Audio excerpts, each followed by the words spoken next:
আসসালামু আলাইকুম, সকলে কেমন আছেন? বেশ কিছুদিন ধরে অসুস্থতার কারণে ওইরকম একটা ভিডিও করতে পারতেছি না, গলা ঠান্ডা এই কারণে। তো চলে এলাম একটি খবর নিয়ে।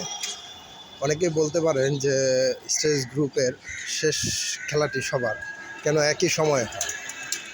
এর একটা লজ্জাজনক ইতিহাস আছে। সেটা হলো আজ থেকে ৩০ বছর আগে যখন প্রথমবার আলজেরিয়া খেলতে আসে।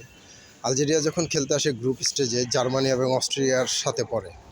তো জার্মানির প্লেয়াররা তখন মোটামুটি তাচ্ছিল্য সুরে বলেছিল যে আলজেরিয়াকে তারা ৮টি-১০টি করে গোল দিবে এবং গোল তাদের কুকুরের প্রতি উৎসর্গ করবে এবং তাদের স্ত্রীদের প্রতি উৎসর্গ করবে, এরকম তুচ্ছ-তাচ্ছিল্য করেছিল। যখন খেলাটি শুরু হয় তখন মোটামুটি আলজেরিয়া জার্মানিকে হারিয়ে দেয়। সেই হারিয়ে দেওয়ার কারণে মোটামুটি গ্রুপ স্টেজে একটি তোলপাড় সৃষ্টি হয়ে যায়। তো আলজেরিয়ার দ্বিতীয় রাউন্ডে যাওয়ার একটি সম্ভাবনা তৈরি হয় এবং শেষ ম্যাচে অস্ট্রিয়া এবং জার্মানির খেলা পড়ে। তো সেখানে মোটামুটি জার্মানি যদি ম্যাচটি জিতে যায় তাহলে অস্ট্রিয়া যদি ম্যাচটি জিতে যায় তাহলে আলজেরিয়া দ্বিতীয় রাউন্ডে চলে যেত, জার্মানি বাদ পড়ে যেত। জার্মানি বলতে তখনকার খুব শক্তিশালী জার্মানি, পশ্চিম জার্মানি, যাদের তখনও ঘরে কাপ ছিল ফিফার। তো সেই সময় অস্ট্রিয়া এবং জার্মানি একটা খুব কলঙ্কজনক একটি কাজ করে। তা হলো প্রথমতেই জার্মানি একটি গোল দিয়ে দেয়। গোল দেওয়ার পর তারপর তারা মোটামুটি বল দেওয়া নেওয়া করে।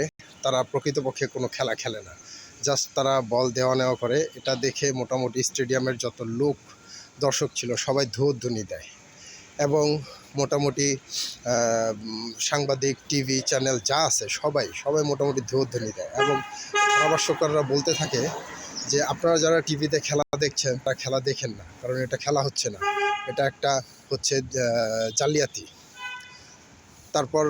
তারপরের দিন সে ম্যাচটি জার্মানি ১-০ গোলে জিতে যায় এবং আলজেরিয়া দুঃখজনকভাবে বাদ পড়ে যায় এবং অস্ট্রিয়া এবং জার্মানি দ্বিতীয় রাউন্ডে চলে যায়। এবং এই খেলাটির সংবাদ মোটামুটি বেশ কিছু পত্রিকায় তারা খেলার পাতায় দেয়নি, তারা দিয়েছিল ক্রাইমের পাতায়, ক্রাইম রিপোর্টের সেই পাতায়।